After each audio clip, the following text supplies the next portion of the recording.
Boa noite, amigos do Centro Espírita Jesus Gonçalves, da Casa da Paz, do Centro Espírita Maria do Sacramento. Hoje, dia 28 de novembro de 2022, temos mais uma palestra virtual e a minha chefinha deu um tema. Vamos pegar aqui qual é o tema que ela me passou, aqui no WhatsApp. O tema é a cura e a doença do espírito. O que a gente será que pode pensar em relação à cura e a doença do espírito? Vamos dar uma refletida, ver o que a codificação nos fala? Então, antes da gente começar, convido a todos para fecharmos os nossos olhos, para iniciarmos as nossas atividades com a prece que Jesus nos ensinou. Vamos convidando os nossos amiguinhos espirituais, os nossos anjos guardiães, os nossos mentores. Vamos convidar os nossos parentes destas e das outras encarnações que a gente teve. Vamos convidar também aqueles amiguinhos, né, que gostam de nos perturbar. Os pessoais chamam de obsessores. Vamos convidá-los, todos nós, para refletirmos um pouquinho sobre esse tema, para entender um pouquinho sobre cura, entender um pouquinho sobre doença, o papel dela na nossa vida, como a gente deve encarar tudo isso. Vamos convidar também toda a espiritualidade da Casa da Paz, toda a espiritualidade do Maria do Sacramento, toda a espiritualidade do Centro Espírita Jesus Gonçalves, para que a gente, ao longo desta palestra, ainda acompanhando ela, a gente possa receber eflúvios da espiritualidade, a gente possa receber aquele passe reconfortante que costumeiramente eles nos dão. Ok?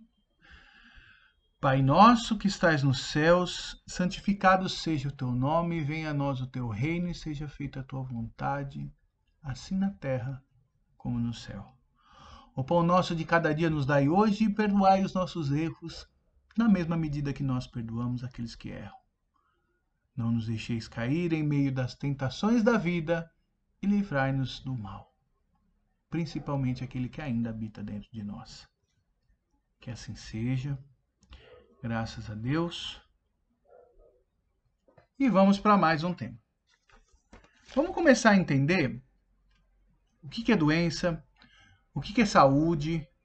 Existe um aspecto material, físico relacionado com isso, existe um aspecto espiritual relacionado com isso também, né? O que é saúde para o espírito, o que é saúde para o corpo. E eu vou começar adiantando algumas coisas assim que a gente não está muito acostumado. Não está muito acostumado, Marcelo? A gente fala tanto em evangelização, em doutrina espírita pelo viés do Evangelho segundo o Espiritismo, mas existem alguns assuntos que estão no Livro dos Espíritos e são pouco explorados. Eu acho que seria bom a gente explorar um pouquinho mais agora. O primeiro assunto que a gente tem que explorar é que nós somos espírito. Nós somos esta individualidade, o ser pensante, que para se manifestar no mundo espiritual nós temos um perispírito, que Paulo de Tarso chamava de corpo espiritual, que André Luiz fala em camadas de corpos espirituais, e temos um corpo físico para nós nos expressarmos nesse ambiente físico que a gente está aqui. A doutrina, os espíritos explicam que o perispírito se liga molécula a molécula ao corpo físico. Então, tudo que nós temos no corpo físico, nós temos uma contraparte no perispírito. E é por isso que André Luiz separa ele em corpos. Porque a gente tem todo esse aparato físico reproduzido no perispírito. A grande verdade, quando a gente olha a codificação do jeito adequado, é que o nosso corpo físico reproduz o perispírito. Nós, espíritos, criamos um perispírito para se manifestar, no nosso caso, na Terra. Os espíritos explicam que cada planeta, cada orbe planetário tem elementos próprios, elementos espirituais próprios, elementos físicos próprios, e que cada orbe, cada planeta, o espírito possui um perispírito. Então, se eu estou aqui na Terra, o meu perispírito é este, né, que eu tenho aqui na Terra, mas se eu saio daqui e vou a outro planeta, eu assumo naquele outro planeta as energias, as matérias relacionadas com aquele orbe, né? O fluido daquele planeta. Então eu reconstruo um perispírito em cada um dos planetas que eu visito, né? E depois que eu não estou mais lá, ele se decompõe e volta para o fluido ambiental. Então, eu tenho um perispírito aqui na Terra, e esse perispírito, ele é, inclusive, segundo diz Hernani Guimarães de Andrade, eu acho que vocês conhecem, se não conhecem, vão pesquisar, ele fala em MOB, modelo organizador biológico. Então, ele explica que o nosso corpo físico é moldado segundo o perispírito, e o perispírito é criado segundo as intenções, as vontades e os pensamentos do espírito. Nossa, Marcelo, que legal. Então, o meu corpo físico, no final das contas, é uma reprodução do que o meu espírito quer? Sim. E saúde é exatamente quando tudo isso está em alinhado, quando tudo isso está em harmonia, quando a intenção e a vontade do espírito acaba se expressando no corpo físico. Quando eu tenho tudo isso alinhado, harmônico, eu tenho saúde. Quando eu falo dessa saúde, essa saúde ultrapassa as questões físicas para mostrar que isso é saúde do espírito e de cada um desses corpos, perispírito e corpo físico. O que então seria a doença? Uma desarmonia entre estes veículos, entre os critérios deste veículo. Como assim, Marcelo? Se o meu espírito traz em si algum conteúdo que não é harmônico, ele reproduz isso no perispírito e que vai ser reproduzido no corpo físico, na forma de doenças físicas. Marcelo, e o que seria essa desarmonia, esse desajuste do espírito? Bom, nós temos as leis divinas, nós temos as leis naturais, que são a mesma coisa. E toda vez que o espírito está em desajuste com essas leis divinas, que os seus comportamentos, que o seu pensamento, que as suas atitudes são contrárias a esta lei divina, eu estou em desacordo, eu estou em desarmonia. E esta desarmonia gera consequências no perispírito que se reproduzem no corpo físico. Um exemplo, ansiedade.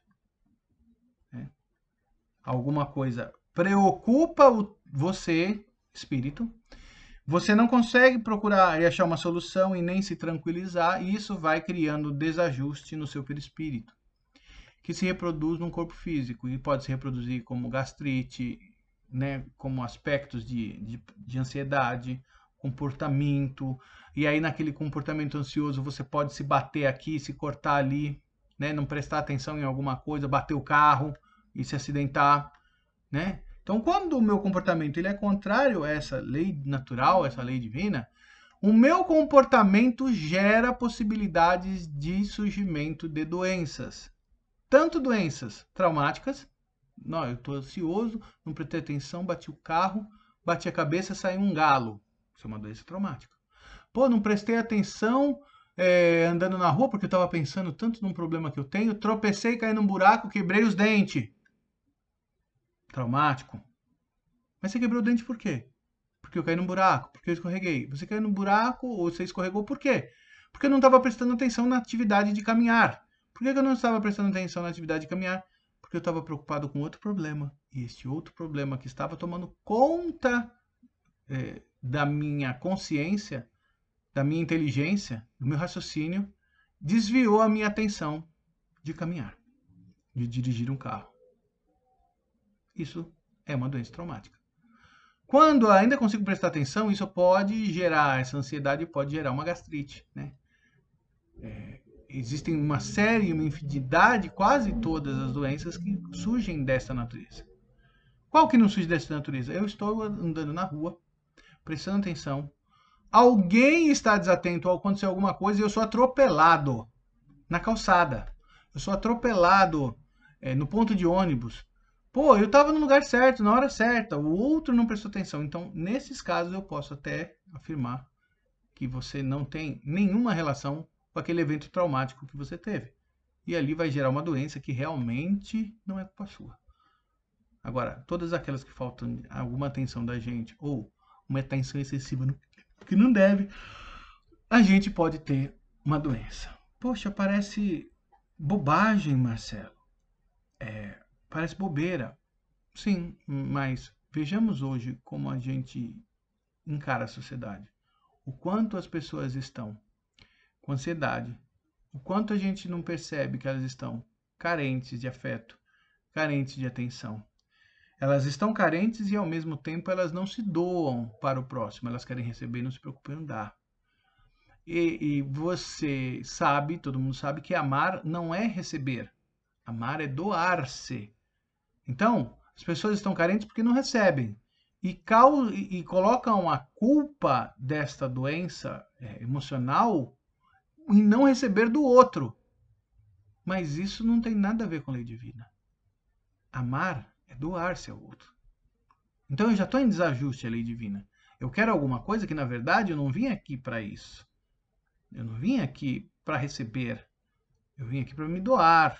Eu vim aqui para desenvolver amor, para desenvolver afeto, né? Posso até decidir, se a pessoa não se doa a mim, eu me afastar. Posso, claro.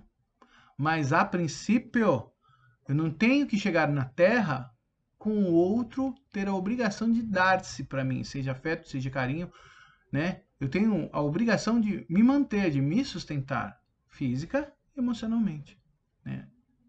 Através de desenvolvimento de tarefas, do trabalho, da lei de sociedade, né? Da lei de reprodução, uma série de leis que existem dentro da codificação, dentro principalmente do livro dos Espíritos, e que são às vezes explicadas e exemplificadas no Evangelho segundo o Espiritismo, né? É isso que é legal a doutrina.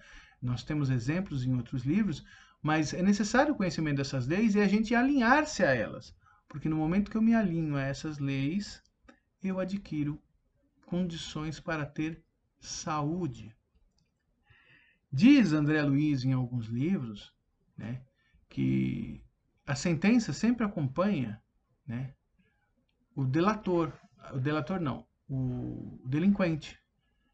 Porque o delinquente traz em sua própria consciência aquilo que lhe afligiu na lei natural e aquilo que ele precisa corrigir.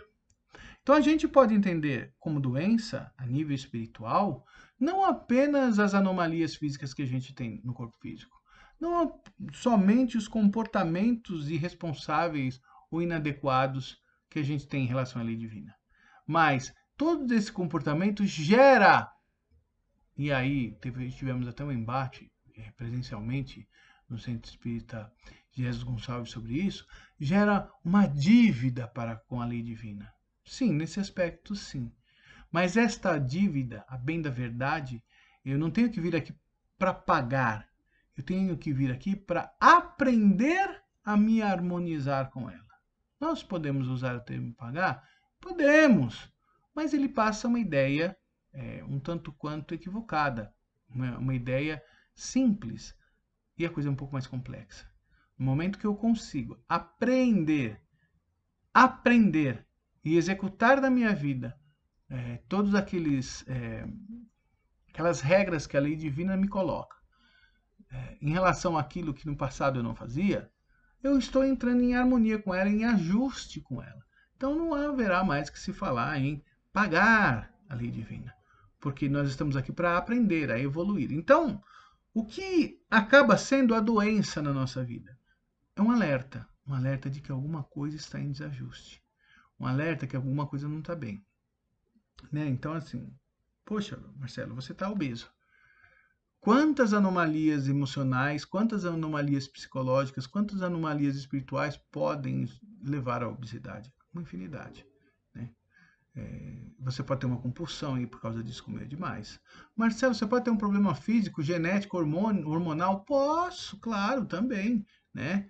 E tudo isso, se ele existe no corpo físico, é porque ele reproduz do modelo organizador biológico, do MOB, um desajuste que estava no espírito anteriormente. Né? O desajuste estava no espírito, foi transferido ao perispírito, e ele veio ao corpo físico para me alertar a mudança de rumos. né? Marcelo, então ficou uma coisa engraçada, né? Eu vou para o Centro Espírita Jesus Gonçalves buscando a minha cura. Será que os espíritos não deveriam me ajudar? Será que não é interessante que, na verdade, eu não consiga atingir a minha cura? Porque se a doença é um alerta, eu atingir a cura significa que eu resolvi o problema? Bom, este é uma forma de pensar, mas talvez não a forma mais adequada. Muitas vezes, os espíritos nos auxiliam, nos curando as anomalias físicas, como uma oportunidade que a gente tem, já que aquela anomalia já se estabeleceu e já nos mostrou que tem alguma coisa a ser corrigida. Então, assim, vamos dar uma pausa em relação a esse desajuste para que ele possa se harmonizar mais rápido e mais fácil. Essa é a atuação que os espíritos nos fazem, essa é a caridade que eles nos fazem, essa é a misericórdia que Deus nos dá quando Ele permite que, através da espiritualidade, a gente adquira cura física. Mas todos os espíritos também falam que, se a gente continuar com as mesmas causas que geraram o problema físico, ele retorna, né? Tenho lembranças até do Borges, no início de alguns trabalhos, comentando isso. Olha, vocês vêm aqui procurar cura, a gente não necessariamente traz a cura, a gente é só um instrumento, mas se vocês não mudarem algumas coisas na vida de vocês, vocês saem daqui curados, mas vocês retornam no futuro. E isso é fato. Isso é fato por quê? Porque é uma pausa. Os espíritos conseguem uma pausa naquelas condições perispirituais e espirituais que geram desajuste físico. Com essa pausa, nós conseguimos reharmonizar o corpo físico. Os espíritos nos dão matéria, por isso que a gente fala que o trabalho de cura é o trabalho de materialização, eles nos oferecem matéria, ectoplasma para o reajuste físico. Mas a causa está lá latente. Se eu não corrigir, aquele desajuste retorna. Então, quando a gente pensa em doença e saúde do espírito, a gente tem que entender que esses são os mecanismos que a lei divina possui para nos mostrar o que está certo, o que está errado, dentro daquele princípio de que nós vamos colher aquilo que a gente plantar. Jesus já dizia isso, né? A lei de ação e reação. E não é só a doutrina espírita que fala em lei de ação e reação. Muitas coisas na vida funcionam dessa forma, né? Até a legislação penal, por exemplo, trabalha com essa natureza de coisas. Nós praticamos um comportamento, uma conduta, e nós recebemos a reprovação ou não desta conduta, né? Poxa, Marcelo, como é que então eu posso buscar a minha saúde física? Principalmente buscando o ajuste espiritual. O corpo físico é um corpo transitório. Eu sei, vocês sabem disso. Muito embora a gente dê muito valor a ele, e não é para dar menos, mas a gente não pode esquecer que nós somos espíritos e estamos transitoriamente nessa terra, que um dia a gente vai, de alguma forma, morrer. Os espíritos gostam de falar de desencarnar. Quando eu falo que a gente vai morrer, não é a minha essência de espírito, mas é esse corpo físico, ele vai morrer, né? Se eu falo que eu estou desencarnando, significa que eu estava dentro de uma carne. Não é bem assim também, filosoficamente, que as coisas acontecem. Nem cientificamente, nem espiritualmente que as coisas acontecem. Mas desencarnação é um tema interessante da gente usar, principalmente para a gente delinear algumas situações. Mas desencarnando deste corpo, ou morrendo este corpo, eu vou voltar à minha individualidade no mundo espiritual, da onde eu nem saí. Eu estou aqui conectado com o corpo físico, eu estou aqui utilizando o corpo físico, eu estou aqui vamos assim dizer, nesse aparelho, utilizando esse aparelho, me comportando dentro desse aparelho, para eu me manifestar no mundo físico. Mas isso não significa que eu não continue sendo espírito, que eu não tenha contato com os espíritos. Eu ainda continuo tendo.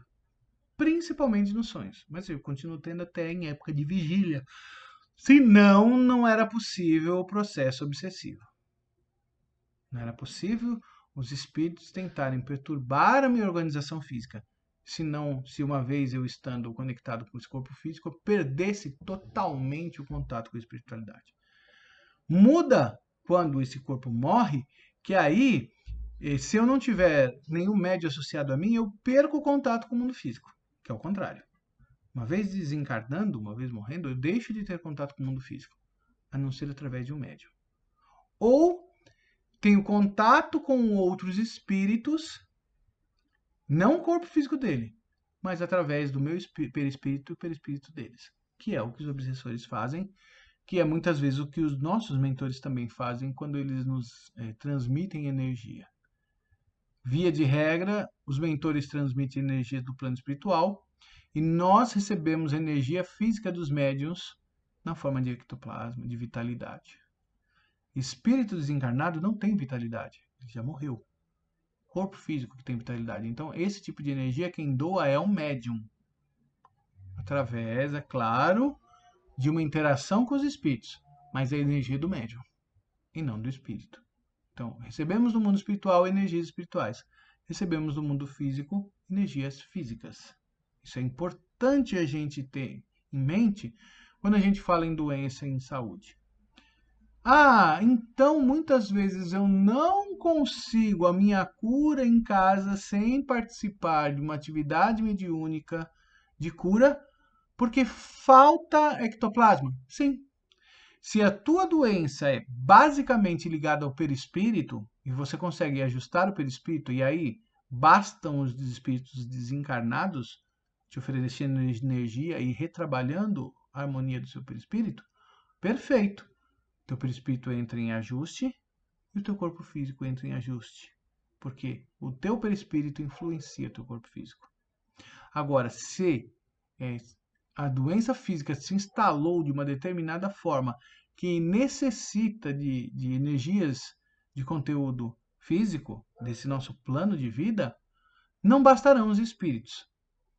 Será necessário o concurso dos espíritos e o concurso de alguns médiums que doem fluidos físicos. A grande maioria dos médiums doam. E muitas pessoas que não sabem que são médiums também doam. Né? E é através dessa associação dos fluidos físicos, da associação dos fluidos espirituais que a gente pode chegar à cura. Essa cura é definitiva? Não. A cura definitiva realmente só acontece quando eu realinho, eu reharmonizo, eu rearranjo as estruturas espirituais, perispirituais e do corpo físico, no sentido delas estarem alinhadas com a lei natural, com a lei divina. Por isso que a gente fala em reforma íntima. Não dá para o egoísta,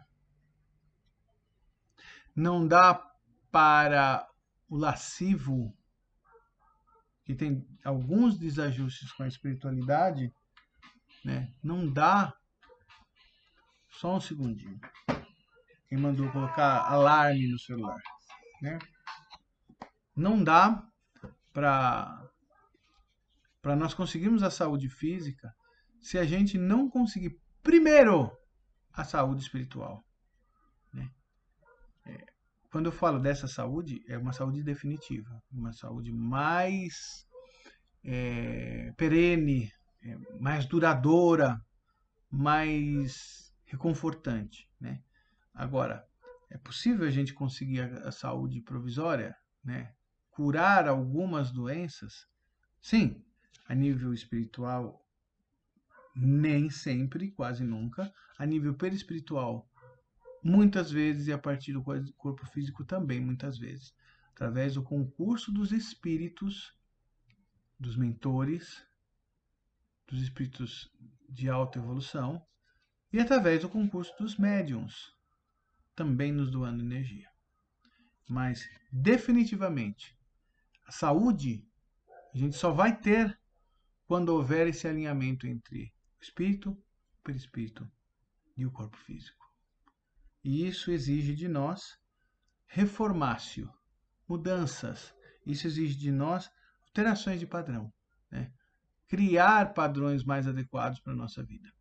É um processo lento e a gente está aqui encarnado para isso, né? A gente está aqui para evoluir, né? E exatamente é evoluir No caso, que a gente pode até colocar um paralelo, evoluir é sair das doenças e adquirir saúde espiritual. Isso é uma forma de entender o termo evolução. Evolução é aprender. E é aprendendo que a gente consegue adquirir os comportamentos adequados que evitam doenças na nossa vida. Tá ok? O tema ficou um pouco maçante, sim, talvez um pouco técnico, um pouco menos evangélico. Como é que eu faço isso, Marcelo? Pois bem, é por isso que a gente tem as palestras evangélicas, para a gente trabalhar os diversos temas que Jesus nos trouxe, né? O amar o próximo como a si mesmo, tentar vencer a vaidade, o egoísmo, tentar vencer o orgulho, tentar vencer a baixa autoestima, que é talvez um dos principais elementos para esses três anteriores surgirem, tentar adquirir paz, tranquilidade, e com tudo isso, remanejando tudo isso dentro do nosso espírito, a gente conseguir a harmonização dele, do corpo físico, e consequentemente conseguir saúde, que é aquilo que a gente busca. Ok? Dúvidas é só deixar aí no grupo. Talvez tenhamos algumas. Se não tiverem dúvidas, também podem deixar sugestões no grupo. Tá ok? Obrigado por hoje. Voltamos aí talvez no mês que vem, não sei quando, mais um tema. Talvez no mês que vem a gente não tenha, vai estar muito perto do Natal. Minha chefinha não falou nada sobre isso ainda. De toda forma, se a gente não se encontrar até o Natal, até o Ano Novo, já desejo para vocês lindos pisca-piscas, o perfume gostoso do Natal, aquele ambiente gostoso que a gente tem muitas vezes de reciprocidade. A espiritualidade nos conta que essa época de Natal é uma época muito propícia ao amor, que muitas vezes a espiritualidade consegue de uma forma mais efetiva se aproximar das pessoas e imprimir por conta daquelas lembranças familiares e lembranças em relação a Jesus e um olhar voltado um pouquinho mais para o bem, eles conseguem imprimir muitas mudanças na nossa sociedade. Que eles tenham muita felicidade nesse período de 2022, nesse finalzinho de ano, para nos intuir a mudanças e a melhorias. Muita paz a cada um de nós. Fechando os nossos olhos, então, convido novamente a cada um de nós, encarnados e desencarnados, a voltarmos o nosso pensamento a Jesus, a voltarmos o nosso pensamento a Maria, a voltarmos o nosso pensamento aos grandes lumiares da humanidade, a Francisco de Assis, rogando a esses espíritos que nos envolvendo com muito carinho, sempre estejam próximos de nós a nos intuir, sempre estejam próximos de nós a nos amparar nas dificuldades da vida, nos orientar quando a gente tem um ou mais caminhos a seguir. Jesus, o grande mestre, já nos disse que nenhuma de suas ovelhas se perderia. Vamos aproveitar que ele nos deixou esta promessa. Vamos nos apegar a esta promessa para crescermos e para adquirirmos a harmonia que nos levará à saúde física e espiritual. Pai nosso que estais nos céus, santificado seja o teu nome, venha a nós o teu reino, seja feita a tua vontade, assim na terra como no mais alto dos céus. O pão nosso de cada dia nos dai hoje, perdoai os nossos erros, na mesma medida que nós perdoamos aqueles que erram. Não nos deixeis cair em meio às tentações da vida e livrai-nos de todos os males, principalmente aquele que ainda reside dentro de mim ou de nós. Que assim seja. Um beijo para vocês e até a próxima.